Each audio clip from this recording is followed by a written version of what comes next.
Senhor Deus e Pai, queremos colocar as nossas vidas diante do Senhor esta noite e pedir ao Senhor, Pai, que o Senhor possa falar aos nossos corações com poder e graça. Essa é a nossa oração em nome de Jesus. Amém. Então hoje nós vamos conversar um pouco a respeito da depressão. Mas, de maneira inicial, nós precisamos refletir sobre o que é depressão. Se eu fosse perguntar para você, que conhece alguém, como você já disse, que sofre de depressão, como você descreveria o que é a depressão, na sua opinião? Pode falar. A ausência de alegria, a ausência da vontade de viver. O que mais? Uma enfermidade da mente, um medo constante, certo? Nós poderíamos, irmãos, certamente ouvir todos aqui esta noite e você teria alguma coisa para falar acerca do que você pensa da depressão. Mas eu faço uma outra pergunta. Será que nós encaramos a depressão como sendo uma enfermidade? Porque há muitas pessoas que não tratam a depressão como uma enfermidade. Por exemplo, há quem diga que não passa de um capricho ou simplesmente de preguiça por parte de quem está sofrendo, não é, deste mal. Então, tem pessoas que tratam a depressão com muito desdém. A pessoa diz que está deprimida e eles não dão a devida importância a tal doença, como nós veremos. Por outro lado, há aqueles que dizem que se trata de algum pecado escondido, que precisa ser confessado. E ainda existem aqueles que afirmam ser demônio nas pessoas. Então, nós temos inclusive igrejas que se dizem evangélicas, que disciplinam e até mesmo expulsam os seus membros por sofrerem de depressão, por ligar esta depressão a pecado escondido ou alguma coisa relacionada aos demônios. Então, não é isso que nós pensamos. Nós não entendemos desta forma, nós não afirmamos de maneira alguma, não é, que é uma doença que deve ser descartada, porque é um capricho, não. Nós não entendemos que trata-se simplesmente de pecado não confessado, de obra demoníaca, apesar de nós estudarmos e iremos ver que isso também contribui, mas entendemos ser uma enfermidade, na verdade. Por isso, nós iremos, refletir sobre realmente o que é a depressão. A depressão, queridos, é um transtorno psiquiátrico, diagnosticado por meio de critérios específicos. Nós veremos que existem pessoas que passam em muitos médicos até conseguirem ser diagnosticados sobre a depressão. Então, para vocês terem ideia, esse é uma enfermidade que afeta aproximadamente 17,9% da população geral. E as mulheres, são as mais afetadas. São mais afetadas as mulheres do que os homens. E quando não tratado, pode trazer limitações, consequências importantes, começando pelo sofrimento pessoal, o absenteísmo, que seria a ausência constante no seu trabalho, com dificuldade de trabalhar, abuso ou dependência de álcool, drogas, e situações da mais extrema, que seria então a questão do suicídio. O termo depressão, quando é usado, de maneira geral, as pessoas ligam, não é, a sentimentos de perda ou de tristeza. Tanto é que quando eu falei com vocês aqui, praticamente todo mundo falou alguma coisa relacionada, não é, à tristeza, não é, relacionado à perda. Então, irmãos, nós precisamos, de maneira inicial, entender que quando nós falamos de depressão, nós estamos falando realmente de uma enfermidade, é uma doença, é um transtorno mental, não é? E que pode estar ligado ou não com a espiritualidade, como nós veremos. Então, sempre que nós ouvirmos que alguém está sofrendo disso, lembre-se, é uma enfermidade que pode estar ligado ou não com a espiritualidade, como nós veremos. Então tenha isso em mente e não se esqueça disso para aquilo que nós iremos tratar. No entanto, como está muito ligado à questão da tristeza, as pessoas podem pensar que pelo fato de estarem vivendo uma tristeza muito forte, elas estarem depressivas. E a questão é como distinguir. Nós precisamos então fazer essa distinção, a distinção entre o que seria uma tristeza, entre o que seria uma depressão, e ainda dentro daquela perspectiva o que seria de fato uma depressão ou um comodismo e manipulação por parte daquele que está sofrendo tal coisa. Então nós iremos ver, queridos irmãos, que quando nós falamos da tristeza, você pode enfrentar a tristeza na sua vida pelas mais diversas circunstâncias. Você perdeu um ente querido, um divórcio, ou qualquer outra coisa nesse sentido que causou em você um sentimento de tristeza. É um sentimento que, sabe, de que você não conseguiu alcançar o que você tinha pensado e você fica triste, de você ter um sonho e aquele sonho foi frustrado, você fica triste, você foi traído por um amigo, você fica triste, você tem decepções, você fica triste, mas essa tristeza, e aqui está algo primoroso que vocês devem ter em mente, por mais que você esteja triste, essa tristeza possa durar dias, meses e até mesmo anos, essa tristeza não lhe impede de viver. Essa tristeza não vai lhe incapacitar a continuar a viver, a sonhar. Apesar da dor, a sua vida está caminhando, a sua vida está seguindo. Então, quando nós falamos acerca da tristeza, ela tem essa característica. A dor existe, essa dor pode perdurar um tempo que nós não sabemos, mas você consegue viver. Apesar da dor, você consegue estudar, você consegue trabalhar, você consegue se relacionar, se socializar. Isso é uma tristeza. Quando nós falamos da depressão, aí a depressão tem uma outra característica. Nós vamos ver que a depressão é algo realmente diferente. Todos os livros que eu vou citar aqui, vocês podem anotar os nomes deles, são livros importantes para aqueles que querem se aprofundar mais no assunto. Esse Andrei Solomon, ele não é crente, mas esta obra dele, chamada O Demônio do Meio-Dia, uma anatomia da depressão, é uma das grandes obras que existe sobre a depressão. Então, ele faz uma distinção importante entre aquilo que nós julgamos ser tristeza e daquilo que nós julgamos ser depressão.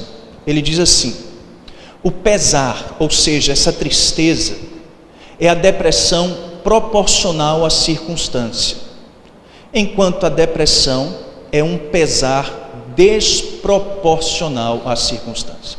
Imagine que você está enfrentando o luto do seu pai, o luto da sua mãe.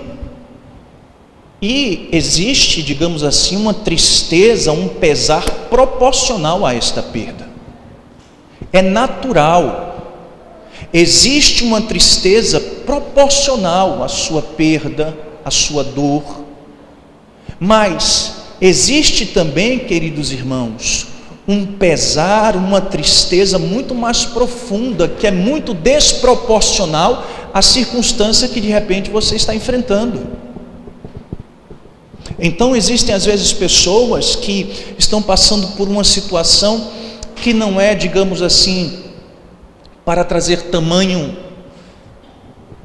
temor, mas desproporcionalmente elas se desesperam. Então, dentro dessas características, você precisa entender a perspectiva da tristeza e da depressão. O que nós vamos falar aqui, queridos irmãos, não é a respeito desta tristeza que nós tratamos, mas sim a respeito da depressão. Existem pessoas que dizem que sofrem de depressão, mas com o intuito de manipulação ou de comodismo. São pessoas que fazem uso desta enfermidade, e assim dizem que a têm, para fugir das suas responsabilidades. Então, o que nós estamos tratando aqui, vamos tratar aqui, não é essas pessoas que se dizem deprimidas e doentes e que por isso são incapazes de ter as suas responsabilidades e querem se eximir de tais coisas, não. O que nós vamos tratar aqui realmente é sobre a depressão, que é algo muito diferente da tristeza, que é algo muito diferente da manipulação, do comodismo ou de qualquer outra coisa. É uma coisa profunda, irmãos. A depressão é uma tristeza profunda, uma tristeza que perdura na sua alma, que você às vezes não sabe porque você está sentindo aquilo ou não, mas a sua alma está dolorida, as suas emoções, se esfriam, a tristeza, e aquilo parece lhe perseguir de dia e de noite, é algo constante em sua vida, que começa a lhe afastar dos relacionamentos, da socialização, lhe leva à solidão, lhe leva à penumbra, lhe leva a pensamentos terríveis.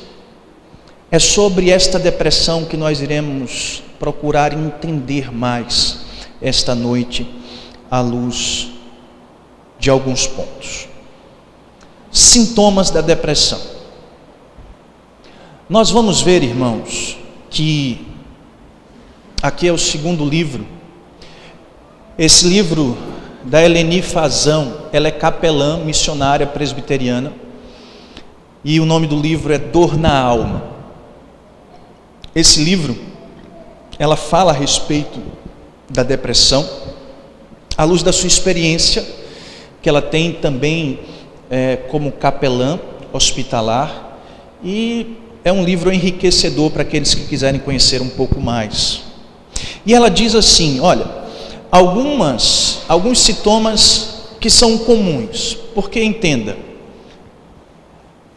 é praticamente impossível você classificar ou enumerar todos os sintomas que envolve uma depressão. Então nós tentaremos trabalhar com algumas coisas. Por exemplo, de maneira geral, as pessoas que estão passando por este momento, por esta enfermidade, elas têm alterações no seu apetite, ou falta de se alimentar. Alguns preferem se abster da alimentação e outros comem demais. Há um dado de pelo menos, nós vamos ver no próximo vídeo, a coisa é mais grave quando esse peso varia de 5% para mais ou para menos em cerca de um mês. Então, a questão da alimentação está envolvida. Alterações graves no sono. Tem pessoas que, quando estão sofrendo desta doença, elas têm como característica grandes alterações. Alterações ou querer dormir demais, ou dificuldade de dormir, um sono que é interrompido constantemente. Ela não tem um bom sono, pode ter certeza disso. Baixa energia ou fadiga, baixa autoestima, dificuldades para concentrar-se e tomar decisões, sentimentos de desesperança, sentimentos de ansiedade, culpa, ira, desamor.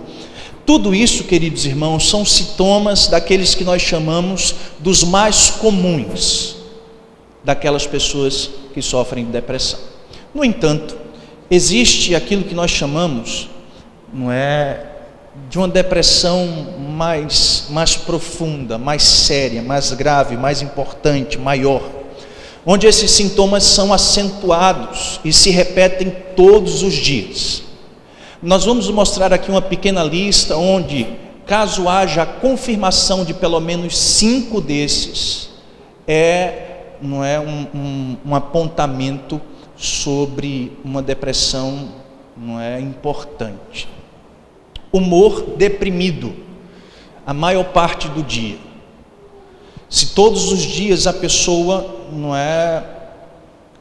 tem o seu humor como característica, deprimido, aquele humor mórbido, todos os dias, é um sinal importante. Interesse diminuído em todas as atividades.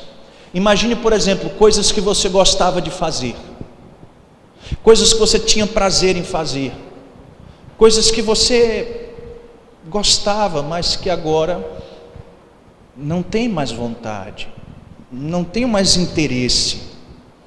É uma outra característica importante, um sintoma. Perda ou ganho de peso, 5% ao mês. Digamos que eu pese 100 quilos, mês que vem eu estou com 105, no outro mês eu estou com 110, no outro 115, ou então para menos, 95, 90, 85, 80. Então, essa perda ou ganho acentuado, característica. Alterações graves no sono, já falamos. Agitação ou retardo psicomotor. Tem pessoas que ficam agitadas, tem outras que parecem, usar o termo, estarem lerdas. Então, tanto uma coisa, a agitação ou o retardo, característica diária na sua vida, também se enquadra como um sintoma. Fadiga ou perda de energia. Sabe quando você não está com disposição, sempre cansado, parece que não tem energia para nada. Outra característica. Sentimento de inutilidade ou culpa excessiva. Pessoas que acham que não sirvo para nada, eu não tenho, eu não sirvo para o meu esposo, eu não sirvo para o meu filho, eu não sirvo para a igreja, eu não sirvo para trabalhar, eu não sirvo. Culpa excessiva, constantemente. E por último, diminuição da concentração em decisões, são características de uma depressão, são sintomas de uma depressão maior ou mais importante. Então, e pensamentos de morte recorrentes com a ideação suicida. Então, as pessoas que sofrem desta depressão mais importante, elas pensam e os pensamentos acerca da morte, acerca de tirar a sua vida, são recorrentes em sua mente, pois a mesma pessoa não vê perspectiva de melhora, não vê futuro, não tem esperança, é uma tristeza tão profunda, uma certeza que aquilo não vai passar, que aquilo dali vai permanecer, que esta pessoa então não consegue mais caminhar. Há um dado levantado que existe, irmãos, dentro desses dados aí levantados, é que a depressão é a doença que mais afeta, que mais conduz as pessoas realmente a tirarem sua vida. Então, normalmente uma pessoa se matou, tirou a sua vida, a depressão, na maioria dos casos, está envolvida ou associada a tal incidente. Mas vimos os sintomas, e agora nós vamos refletir sobre as causas. O que leva a pessoa a se encontrar num estado como esse? É bem verdade que hoje, dentro da psicologia, existe inúmeras causas que pode apontar para a depressão. Aqui nós vamos fazer uso do que o Zach Westwine, em sua obra A Depressão de Spurgeon, ele trata como, porque na época dos puritanos, que eles eram considerados os médicos da alma, nós vamos ver que na mente deles estava muito firmado 3 causas que envolviam esse tipo de tristeza profunda. E nós iremos então focar nessas 3 causas e ver as suas ramificações, tá bom? Sobre a vida. Primeira dela, circunstâncias dolorosas. Me cite aí algumas circunstâncias dolorosas. A perda. E aí a perda pode ser a perda de muita coisa. A perda de um objeto precioso, a perda de um ente querido, de um amigo. O que mais? Rejeição. Podem falar.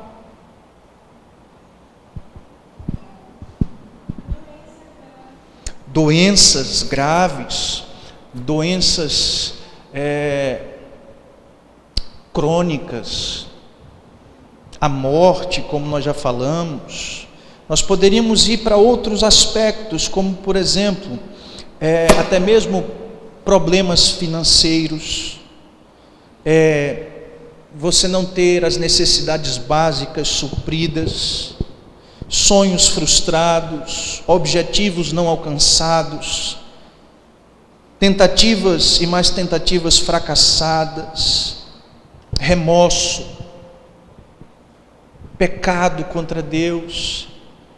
São muitas circunstâncias que o indivíduo pode vivenciar, circunstâncias dolorosas que vão lhe conduzir, vai servir como um gatilho para você desencadear talvez a depressão.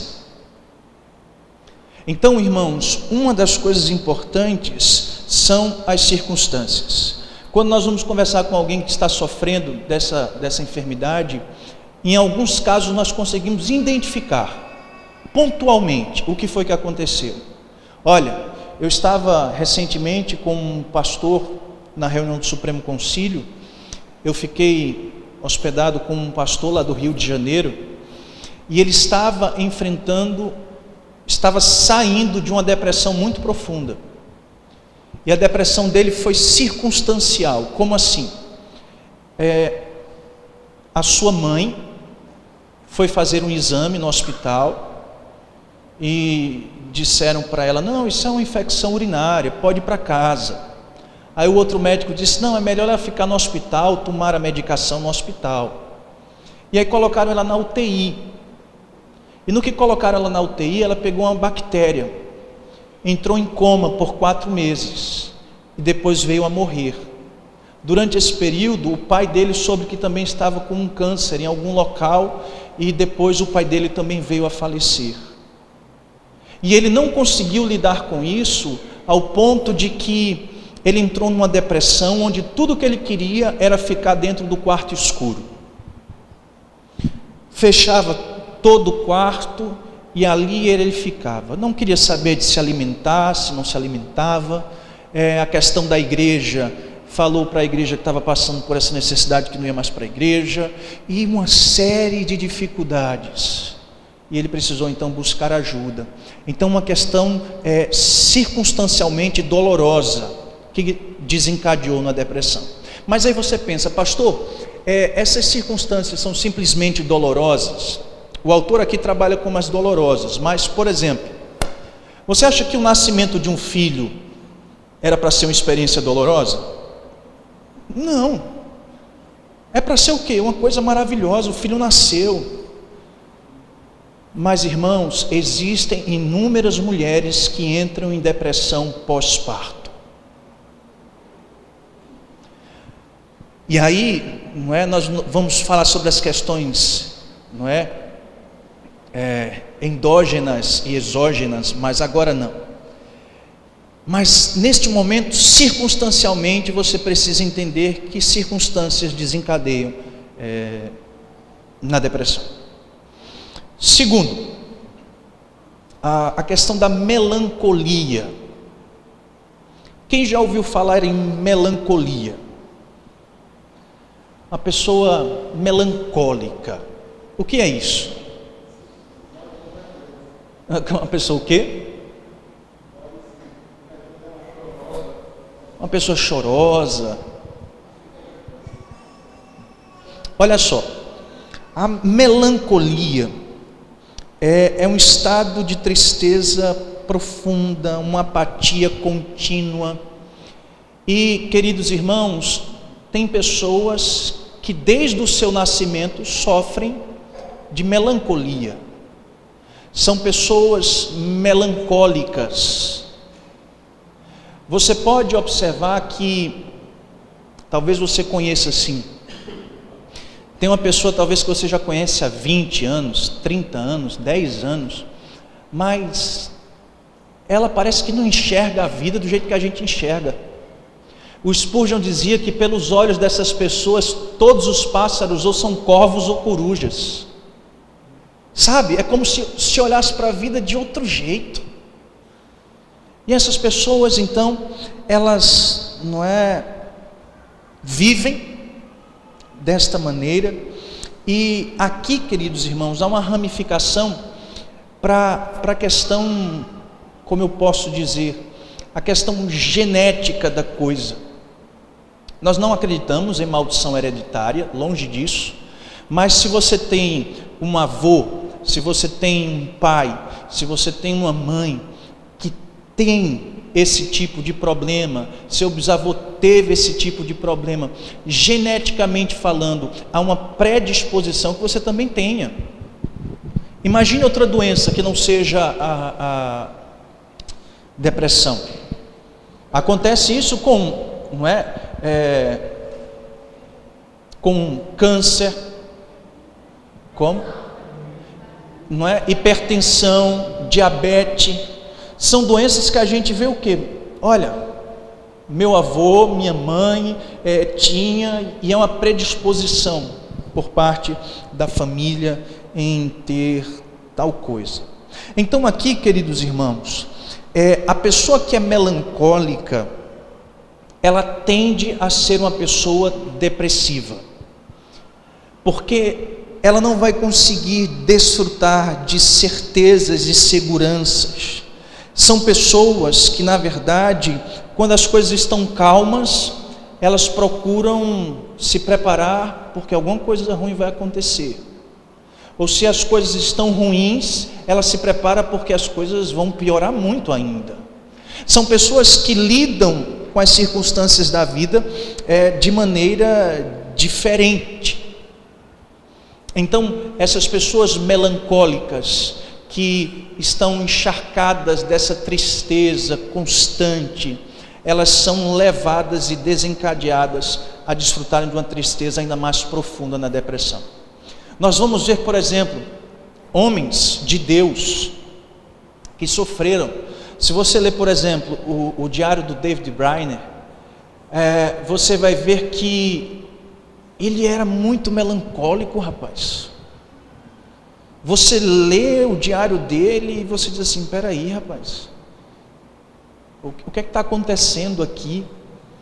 Não é? Então nós veremos que muitas pessoas passaram por isso, outras passam, e tem pessoas que lidam com a melancolia desde pequeno.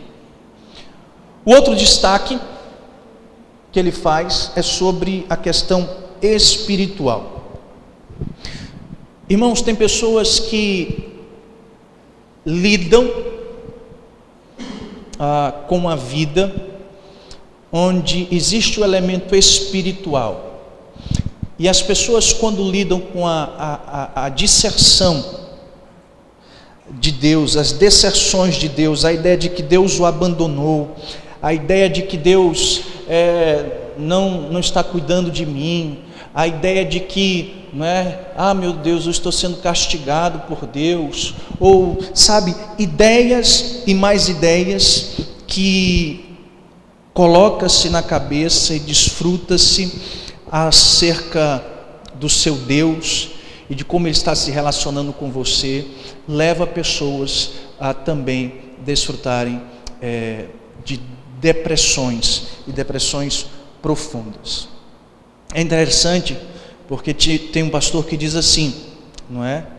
Que se nós cremos que Deus nos abandonou em nossas misérias e dificuldades, há um tormento dentro do nosso peito que só pode se assemelhar ao prelúdio do inferno.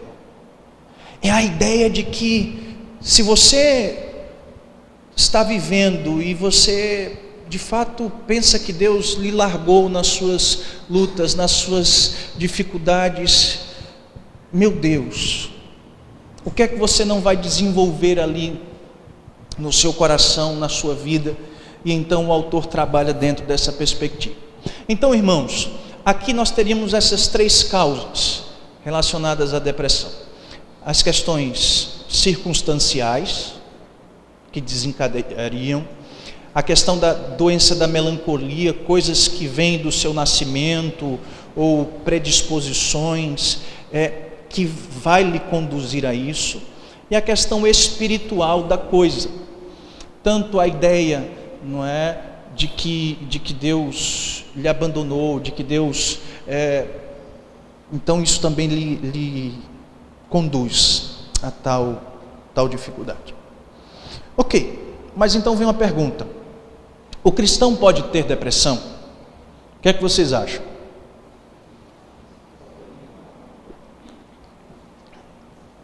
Pode ter depressão? O crente? Lavado e remido pelo sangue de Cristo?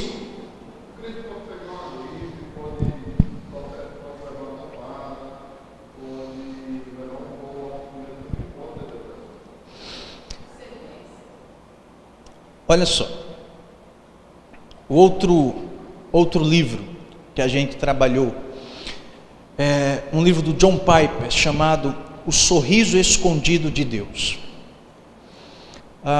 Já foram 3 livros para vocês pesquisarem. Então, neste livro, ele vai dizer o seguinte, que há pelo menos 2 posições que circulam no meio dos crentes que são muito perigosas. Nós já vimos um pouco disso. A primeira: a depressão está ligada à ação demoníaca. Então pronto. Existe uma linha de pensamento dentro das igrejas evangélicas que se a pessoa está deprimida, o problema é demônio. É demônio. E eu estou chegando à conclusão que botar a culpa no demônio é sempre a coisa mais fácil a fazer. Viu? A culpa é do demônio. Mas nós não pensamos desta forma. Entenda, não é que por detrás de uma depressão não possa haver uma ação demoníaca. Pode. Mas o que essas pessoas dizem é que todo caso de depressão é fruto de ação demoníaca. Ok? Também existe uma outra visão que o John Piper trabalha, a interpretação que vincula a depressão a algum pecado específico ainda não confessado. E aí, queridos irmãos, aquela ideia que você está sofrendo isso, sabe por quê? Porque você tem um pecado oculto, sabe? Você tem um pecado oculto, irmão. No dia que você colocar isso para fora, você vai se libertar. Então tem pessoas e igrejas que entendem que a depressão, e por trás da depressão existem pecados ocultos, ou melhor, são frutos de pecados ocultos. Nós cremos que, assim como a ação demoníaca pode levar a uma depressão, assim como pecados ocultos podem levar à depressão, o que nós não estamos dizendo, queridos irmãos, é que todos os casos são frutos de ação demoníaca ou por causa de algum pecado não confessado. A ideia não é isso. Por quê, pastor? Porque nós vamos ver que crentes também sofrem de depressão. Wilson Porter, no seu livro Depressão e Graça, ele diz assim: há casos de depressão nas Escrituras. Há pessoas com depressão nos tempos de Cristo. Algum homem de Deus teve depressão? E ele responde, a resposta é sim. Embora a moderna palavra depressão não esteja na Bíblia, os sentimentos que carregam os que sofrem deste mal podem ser vistos em muitos homens de Deus. Então, nós vamos ver que apesar de não existir o nome depressão nas Escrituras, nós vamos ver que está encharcado as Escrituras de quê? De muitos casos e mais casos relacionados à depressão. Um exemplo que nós vamos ver e nós poderíamos trabalhar existe a expressão trindade nas Escrituras? Não. A trindade é uma realidade nas Escrituras? Sim. Então pense na depressão de maneira similar, tá bom? Um outro livro, e esse é uma das grandes obras do David Murray, chamado O Crente Também Tem Depressão. Esse você não pode deixar de ler. Ele diz o seguinte: que apesar de nenhum lugar nas Escrituras afirmar que determinado personagem teve depressão, no entanto, frequentemente descreve homens e mulheres que manifestaram muitos dos sintomas de depressão e ansiedade, afirma o Dr. David Murray. Então, existem muitos homens e muitas mulheres que, à luz das Escrituras, apresentaram sintomas de depressão. Nós vamos ver, irmãos, por exemplo, homens, não é? Que nós poderíamos citar como Jó, Asaf, Salomão, Elias, Jonas, Pedro, Paulo. Nós poderíamos ver que estes homens enfrentaram situações, e há descrições deles nas Escrituras que nos mostram que o crente lida com essa tristeza profunda muitas vezes, e aquilo perdura em algum momento ou não. Vamos ver alguns textos. Eu queria que nós pudéssemos estar lendo alguns textos. Jó 3:11. Vou pedir para os homens abrirem em Jó 3:11. Pedir para as irmãs abrirem em Números 11:15. Vou pedir ao presbítero Leandro para abrir em Jonas 4:3. E o nosso irmão Damião abre em Salmos 32, versos 3 e 4.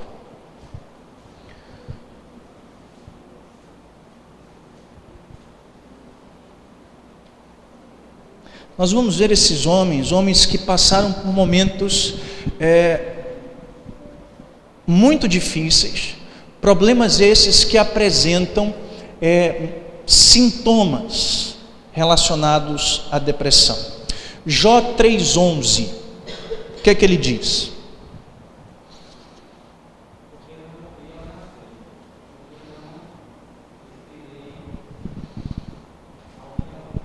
Ok, Jó chegou um momento, à luz de todas as suas perdas, que ele está perguntando a Deus: Deus, por que eu não morri na barriga da minha mãe? Por que eu não morri antes de dar à luz, de nascer? A ideia é melhor que eu não tivesse nem sequer nascido do que ter nascido e estar vivenciando tudo isso. Existe uma situação com Moisés, olha o que diz. Segundo texto, Números 11:15.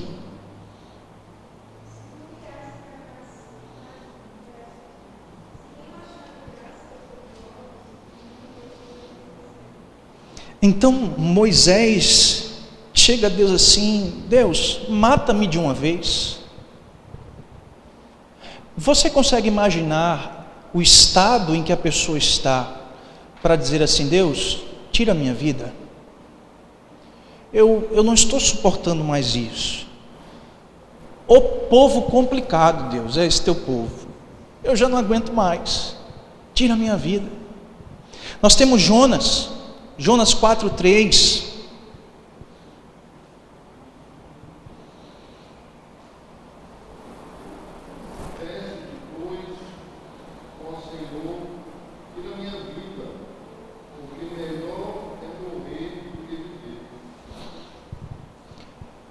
Deus, olha, tira a minha vida, Deus. Se eu posso ver se existe alguma coisa melhor hoje, se é estar vivo ou morrer, eu prefiro morrer, Deus. Tira a minha vida. O salmista Davi, e todos podem abrir nesse texto, Salmo 32, 3 e 4, Damião vai ler para a gente. Olha o que é que ele diz.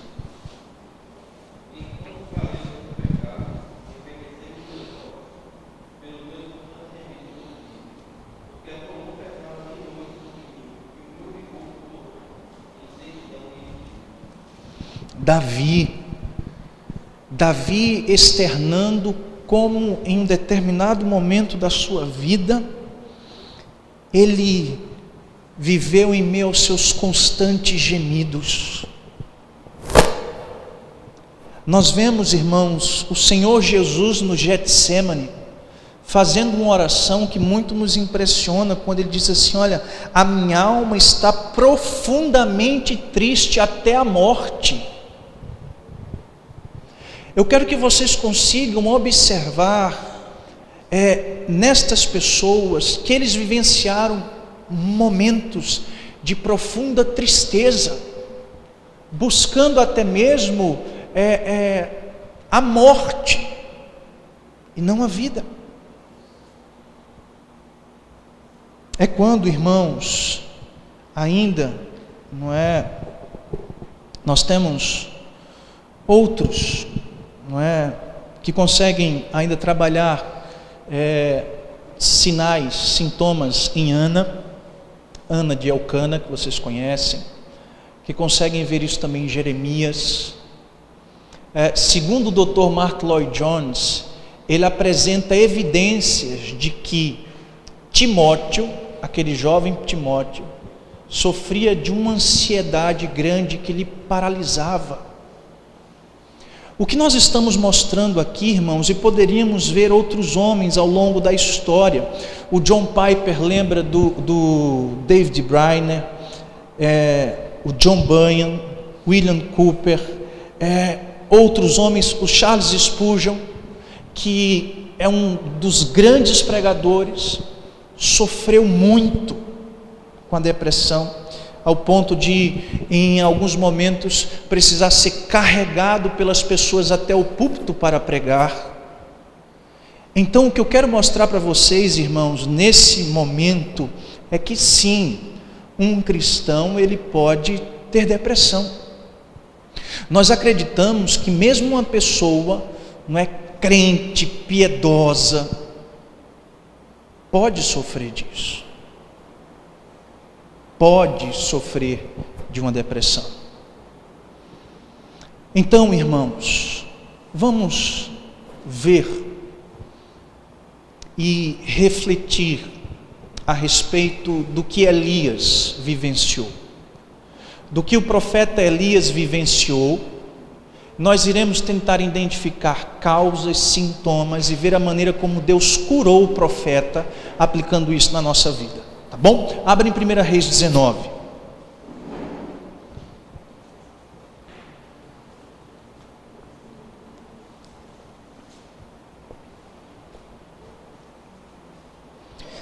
Primeira Reis 19. Acompanhe a leitura. Vamos fazer alternada, tá bom? Eu leio os ímpares e vocês os pares. Acabe fez saber a Jezabel tudo quanto Elias havia feito e como matara todos os profetas à espada.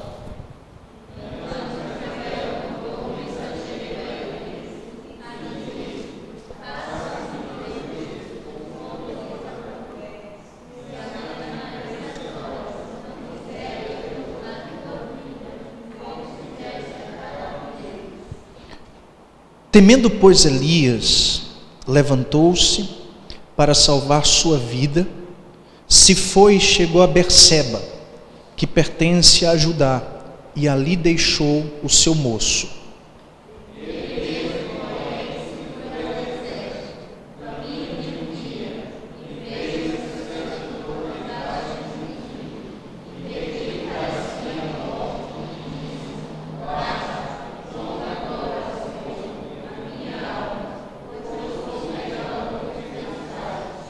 Deitou-se e dormiu debaixo do zimbro. Eis que um anjo tocou e lhe disse: levanta-te e come.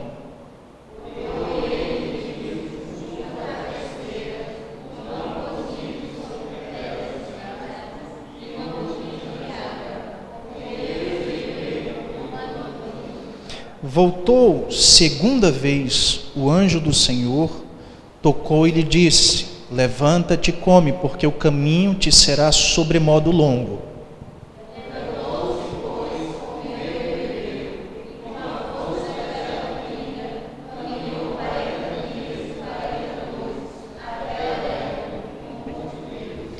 Ali entrou numa caverna, onde passou a noite. Eis que lhe veio a palavra do Senhor e lhe disse: que fazes aqui, Elias?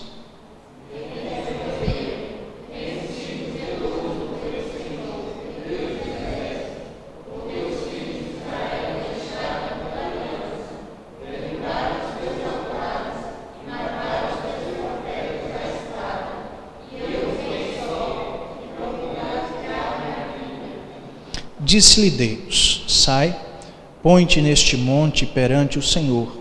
Eis que passava o Senhor, e um grande forte vento fendia os montes e despedaçava as penhas diante do Senhor. Porém o Senhor não estava no vento. Depois do vento, um terremoto, mas o Senhor não estava no terremoto.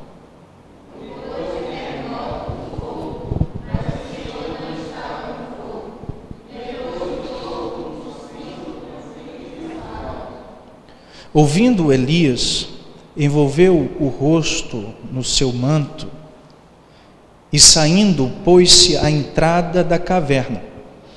Eis que lhe veio uma voz e lhe disse: que fazes aqui, Elias?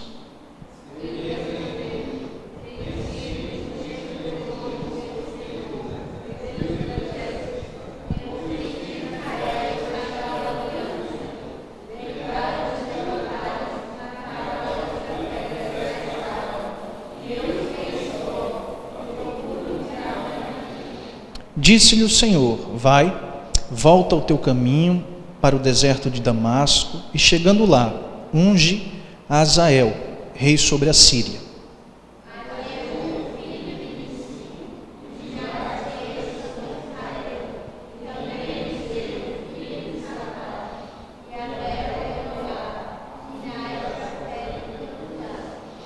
Quem escapar à espada de Hazael, Jeú o matará. Quem escapar da espada de Jeú, Eliseu o matará.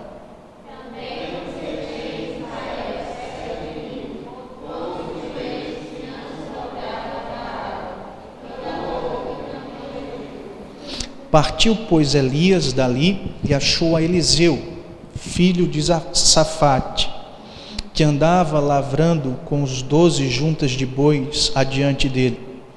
Ele estava com a 12ª. Elias passou por ele e lançou o seu manto sobre ele.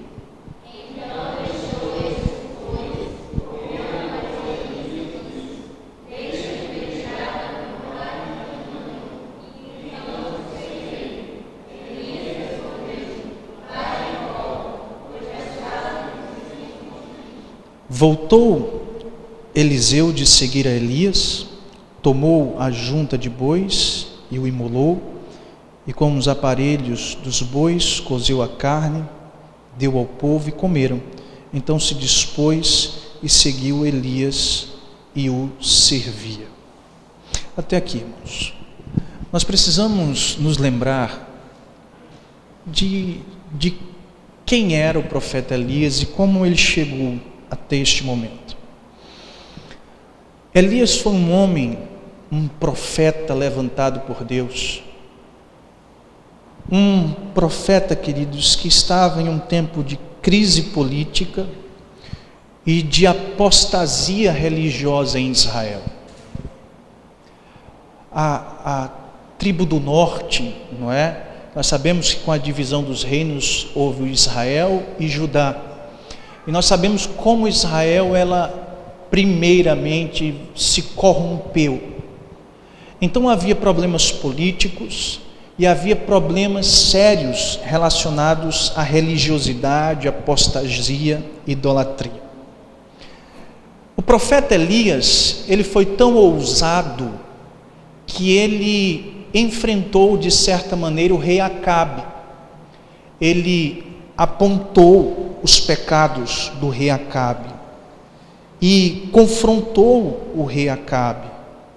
Ele chamou a nação a colocar a sua confiança em Deus. Mas então houve aqueles profetas de Baal que se levantaram, e ele então foi usado poderosamente por Deus e destruiu os profetas de Baal. Mas então, queridos irmãos, este homem, ao saber que depois daquela grande vitória, onde os profetas de Baal foram todos mortos, diante da grande manifestação do poder de Deus, ele ouve a notícia de que a rainha vai matá-lo. E quando ele é informado que a rainha vai matá-lo, este homem então faz tudo isso que nós vimos. Ele sai de onde ele estava, fugindo, ele deixa o seu moço, ele pede para morrer, ele se esconde numa caverna. Então, queridos irmãos, nós precisaremos inicialmente refletir sobre o que levou Elias a tal estado deprimente, depressivo. Há uma quarta verdade aqui que eu não coloquei, mas nós vamos tratar. O pastor Hernanes,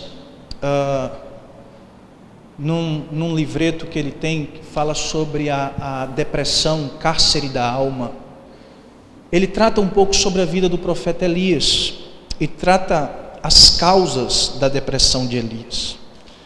Por exemplo, em primeiro lugar, o pastor Hernanes disse que Elias tirou os olhos de Deus e colocou nas circunstâncias. Veja se normalmente não é isso que acontece quando as pessoas estão passando por momentos de depressão, de tristeza profunda. Provavelmente são pessoas que tiraram o quê? Os seus olhos, a sua confiança de Deus e começou a olhar para aquelas circunstâncias, as coisas que estavam à sua volta, e então essas coisas adversas lhe afundou ainda mais no desespero. Em segundo lugar, o pastor Hernandes diz que ele entrou na caverna da solidão, quando ele mais precisava de pessoas à sua volta. Lembre-se, no versículo 3, ele fez com o quê? Com o seu moço. O deixou. Então, no momento em que ele mais precisava de uma companhia, ele fez o quê? Ele preferiu se isolar. Por isso que as pessoas, nós vamos ver, quando estão depressivas, elas preferem o isolamento. Elas não querem relacionamento, elas têm dificuldade de conversar, de dialogar. E Elias então deixa o moço, aquele mesmo moço tão famoso, não é? Que ele diz, vai ver se está vindo ali alguma chuva, alguma coisa. E o moço diz o quê? Diz que ele vê uma nuvem do tamanho da mão de um homem. É este moço então que ele diz, olha, fique aí, eu vou seguir adiante. Então, ele colocou seus olhos nas circunstâncias, ela vai me matar. Ele preferiu a solidão ao estar acompanhado. Em terceiro, ele fez uma leitura assaz pessimista da situação à sua volta. Nós vamos ver, queridos irmãos, que a leitura que ele faz de tudo que estava acontecendo ali era, uma leitura muito pessimista, ao ponto dele não querer mais viver. Por quê? Porque não sobrou mais ninguém, só tem eu, e agora ela quer me matar. Quem sabe eu não tenho mais utilidade, nós vamos ver, eu vou fazer mais o que agora? Já vencemos os profetas, e agora o que é que vai acontecer? Então a leitura que ele faz é uma leitura muito pessimista. E por último, não está aí, peço perdão aos irmãos, mas o pastor Hernandes diz, é que ele perdeu completamente a perspectiva do futuro. Então ele estava tão fixado naquele presente que ele não conseguia olhar para o futuro, nenhuma perspectiva de esperança, de paz, ao ponto de querer realmente tirar a sua vida. Essas então são as causas da depressão deste homem. E então os sintomas. Existe um outro livro chamado Transtornos Mentais e Espiritualidade, que é do pastor Arival, que é pastor da Igreja Presbiteriana de Pinheiros. Ele e uma psicóloga, eles escreveram este pequeno livro, não é? Onde a psicóloga trata as questões clínicas e ele aborda as questões espirituais, por assim dizer, dentro da perspectiva de um aconselhamento bíblico. E então ele olhando para essa situação de Elias, ele vai destacar, alguns sintomas que Elias, sofreu. Eu quero que nós leiamos mais uma vez, por favor, versos 3 e 4. Vocês podem ler para mim, por favor? Mais uma vez. Temendo,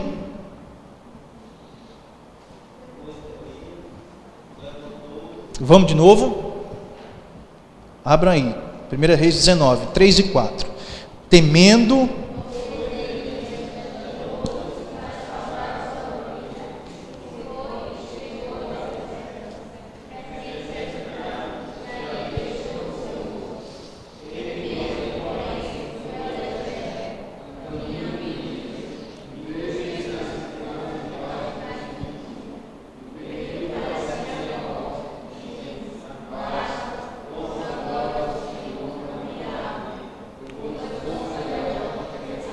ok.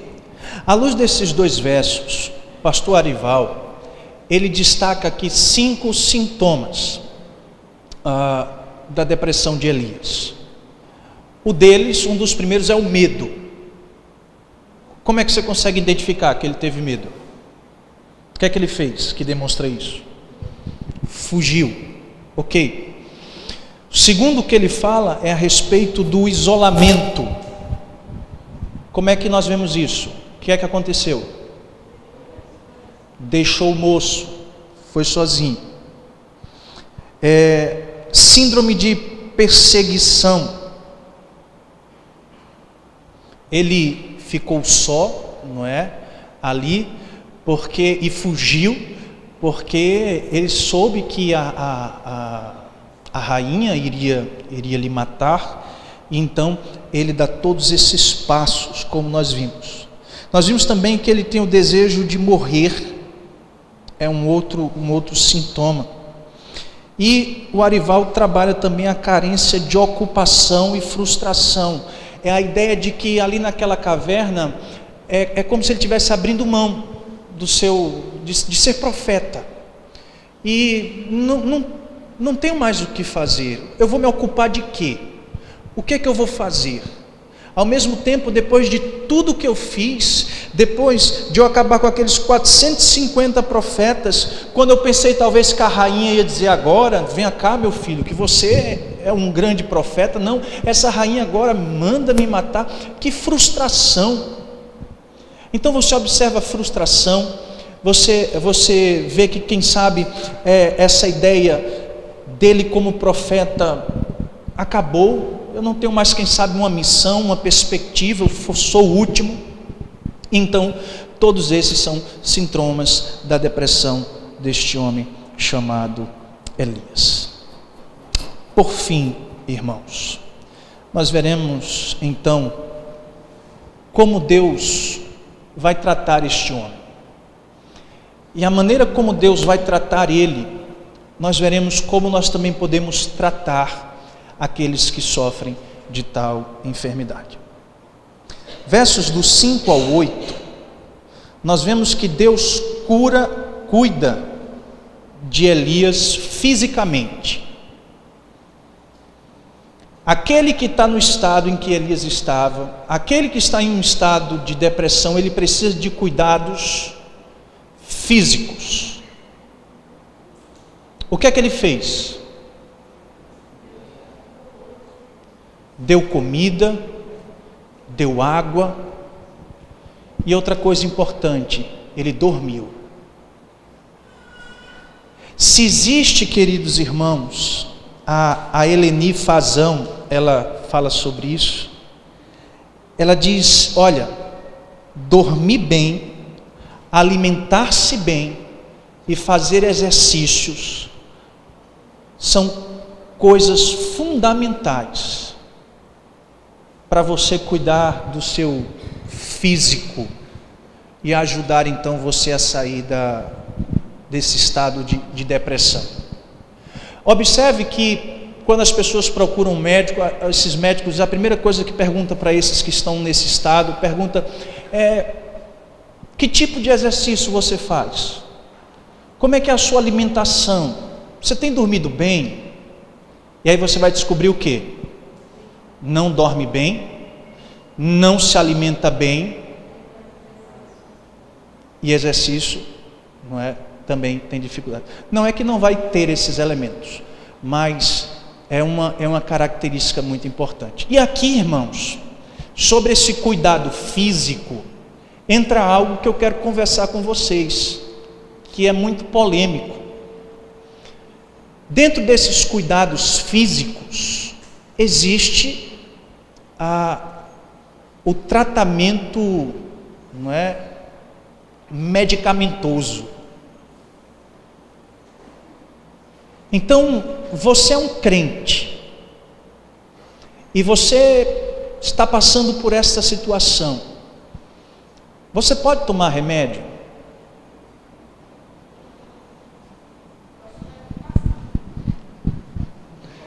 E nesse caso o médico tem que passar mesmo. Irmãos, há pouco tempo atrás e ainda hoje, a ideia é o seguinte: pastor, estou com uma dor de cabeça terrível. Não é exagero, irmãos, isso é verdade. Eu posso tomar um comprimido para dor de cabeça? Que é isso, minha irmã? Onde está a sua fé? Senhor levou sobre ele todas as suas dores. Ele veio para sarar todas as suas feridas. E aí tem gente aí fora opressa por ensinamentos errôneos, onde medicamento é coisa do inimigo, é coisa do demônio. Então, irmãos, nós precisamos entender que o medicamento faz parte desse tratamento físico da coisa, clínico da coisa. É interessante porque aqui nós, me permita apenas, nós precisamos nos lembrar da situação de Elias e entender uma coisa. Existe uma depressão que nós chamamos, a depressão endógena e a depressão exógena. Vamos tentar entender isso. A endógena, queridos irmãos, se refere às causas internas, biológicas.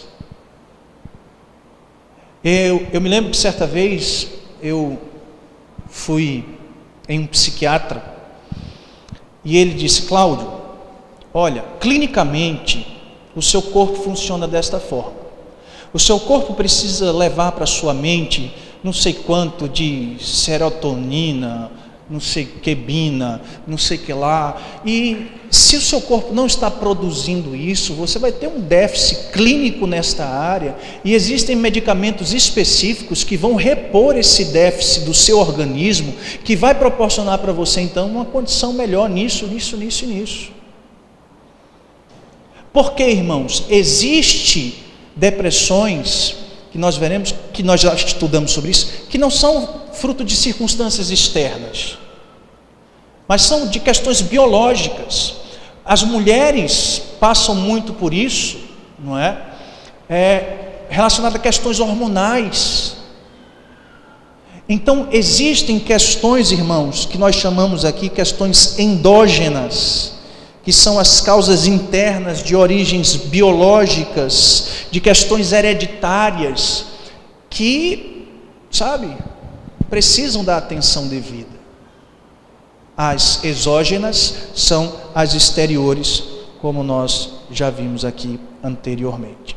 Então, irmãos, essa questão de medicação, eu trouxe aqui para vocês uma palavra do Charles Spurgeon. Charles Spurgeon, ele considerando a depressão uma enfermidade, em 2 de seus sermões, ele recomendou o uso de medicamento. Olha o que é que o Spurgeon diz: do mesmo modo que não seria sábio dispensar o açougueiro e o alfaiate e esperar ser alimentado e vestido pela fé, não é sábio viver sobre uma suposta fé e dispensar o médico e seus medicamentos.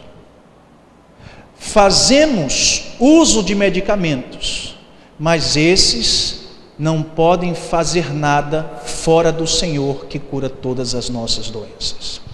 A ideia dele, irmãos, eu concordo plenamente.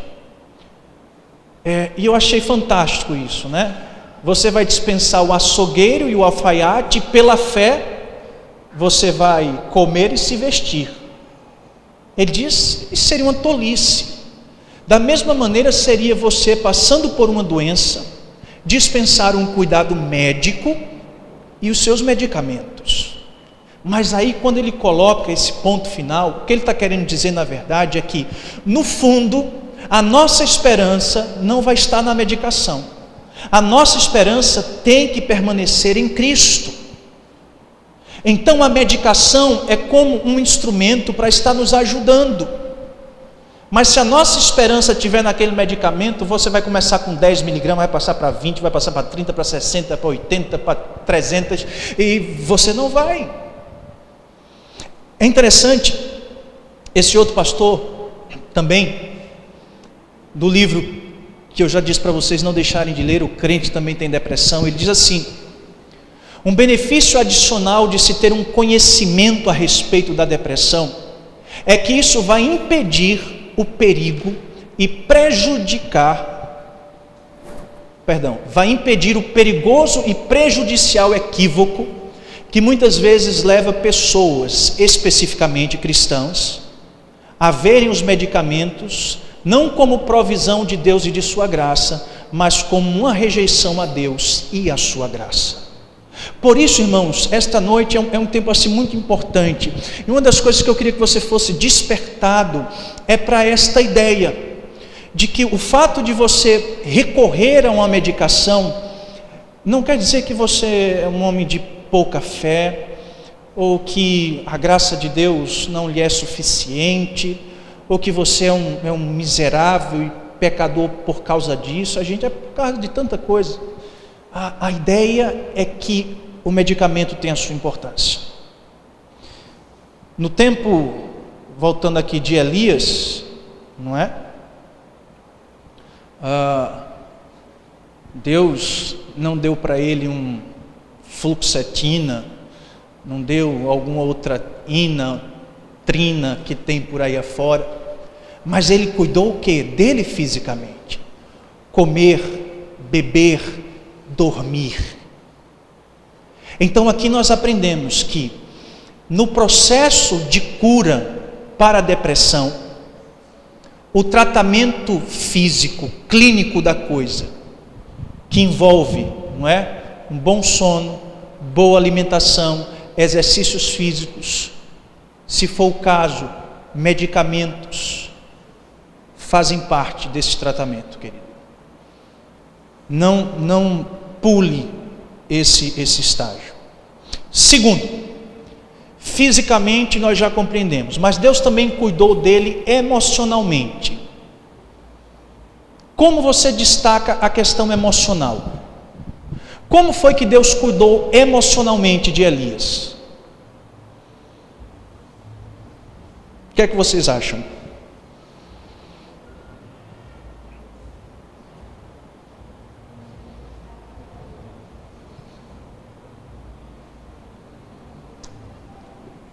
Deus, ele vai ao encontro de Elias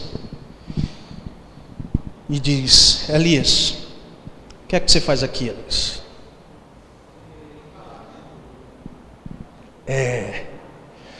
Você vê que ele vai, de certa maneira, dialogar com o profeta.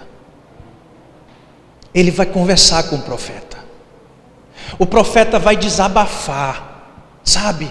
Tudo aquilo que está no seu coração. O profeta vai dizer: olha, Deus, tenho sido zeloso pelo Senhor, Deus dos exércitos, porque os filhos de Israel deixaram a tua aliança, derribaram os teus altares, mataram os teus profetas à espada. Eu fiquei só, e agora querem me matar, Senhor.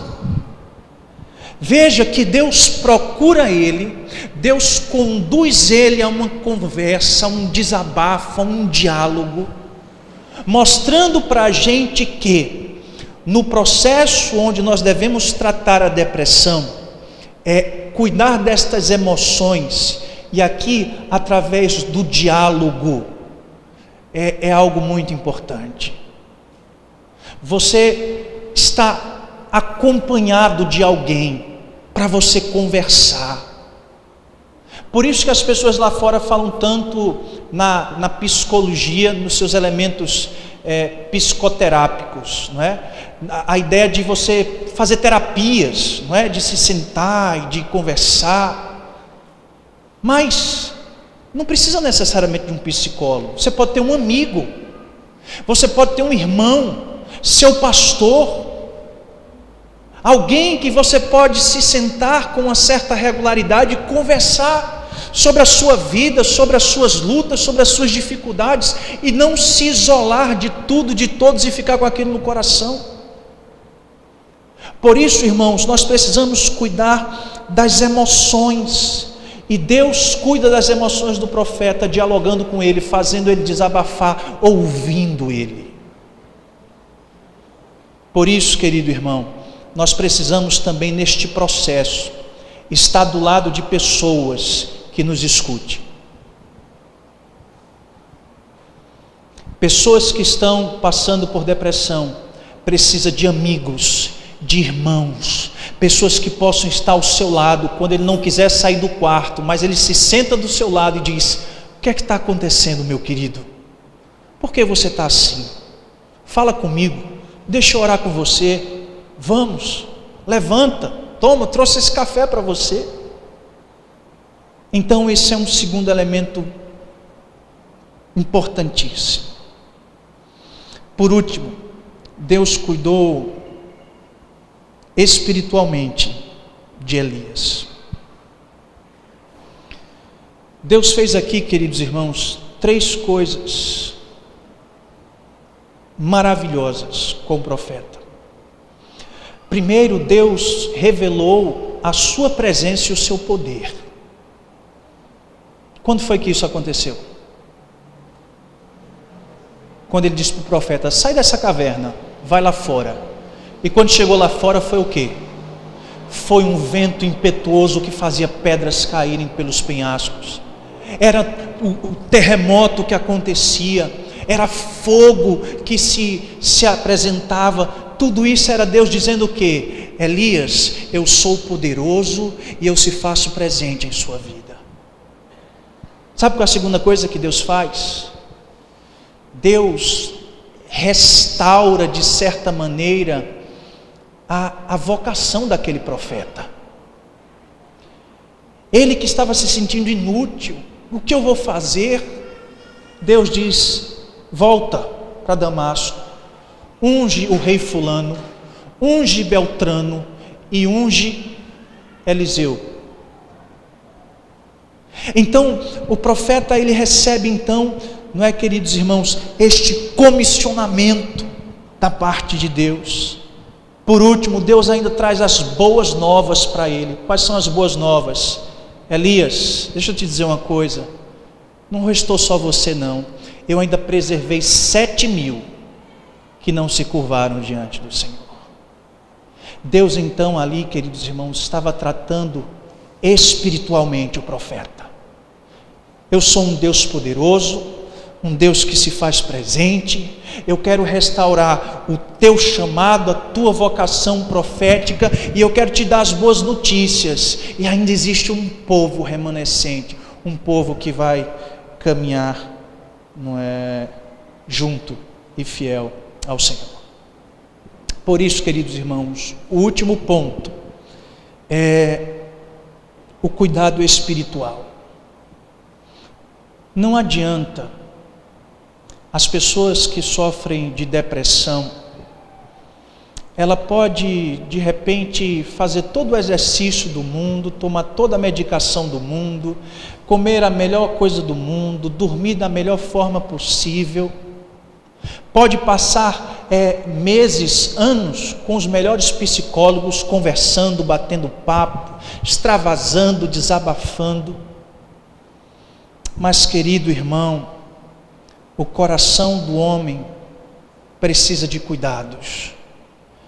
E quem só pode realmente tratar o coração do homem é Cristo. Por isso, nós não abrimos mão de um aconselhamento bíblico, de um acompanhamento pastoral para esses que sofrem de tais coisas. Por quê? Porque se ficarmos só na psicologia, talvez a gente reverta o comportamento, mas pastoralmente, biblicamente, nós não vamos trabalhar o comportamento, nós vamos transformar pela graça de Deus o coração. Por isso, não abram mão de serem tratados pastoralmente, biblicamente, porque é daí, não é, que vem a verdadeira fonte de alegria e cura para as vossas almas. Então, irmãos, chegamos ao fim. É um assunto que eu usei esses 6 livros e teve livros que eu terminei comprando na Amazon. Eu não ia nem comprar, mas eu disse: não, eu tenho que ler esse livro. Aí comprava, não é? Então, procurem se debruçar, mas tem muito assunto, tem muita coisa para a gente falar, não é? Mas eu penso que hoje nós conseguimos ver aquilo que é fundamental. Você conseguir distinguir o que é uma tristeza para realmente o que é uma depressão. Você também conseguir saber quais são as causas, os sintomas da depressão. Você saber que um crente, ele também pode ficar deprimido. Isso não é sempre fruto de pecado ou de demônio. E à luz da vida de Elias, a gente aprender que Deus, Ele trata as pessoas. Deus cura estas pessoas, onde precisamos de tratamento físico, emocional e espiritual. Está muito tricotomista, né? Mas tudo bem, somos dicotomistas. Mas precisamos. Eu queria concluir com as palavras do Wilson Potter, no seu livro, Depressão e Graça. Ele diz assim: a quem concluímos com a certeza inabalável de que o Senhor esteve, está e sempre estará presente com os seus, seja nos momentos bons ou seja nos momentos de sofrimento. A Bíblia, quando ouvida e obedecida, é eficaz para a restauração da alma humana. É deste modo que eu creio que a graça de Deus pode vencer as depressões.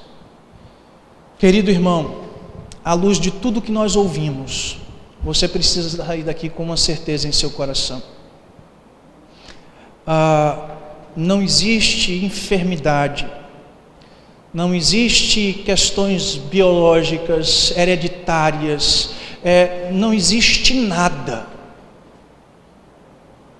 que em Cristo Jesus não possa ser sarado, restaurado e que você não possa vivenciar algo novo na sua vida.